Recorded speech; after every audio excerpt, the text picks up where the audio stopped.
मो ना सुरेंद्र पाणिग्रे, सभापति भारतीय विकास परिषद। आज ओडिशार विभिन्न जिलार 21 गोटी परिवार ज्ञाति कुटुंब को विजु जनता दल ओडिशार शासक दलर मंत्री विधायक एवं तुंग नेता माने निर्मम भाव हत्या एवं किडनैप करी हत्या करिसंती। पुलिस चापरे पुलिस यही समस्त केस को थाना रफा दफा फाइनल रिपोर्ट कर पठा देइछथि। गोटे भी केस कोर्ट को विचारणा हियरिंग पे जाई नहीं। तेणु 21 परिवार प्रति परिवार जड़े लेखाए आज ये गवर्नर हाउस सम्मुख में उपस्थित रही माननीय राज्यपाल को आम दाबीपत्र प्रदान करूँ।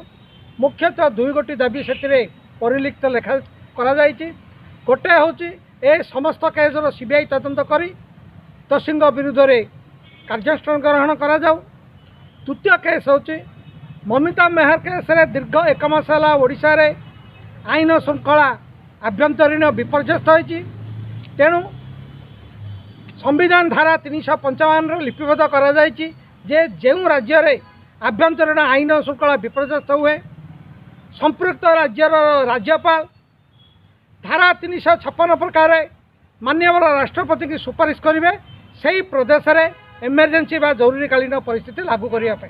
तेणु द्वितीय दाबी हूँ माननीय राज्यपाल को आम नवेदन करूँ तुरंत राज्य में इमरजेंसी जारी करने माननीय राष्ट्रपति की सुपारिश कर।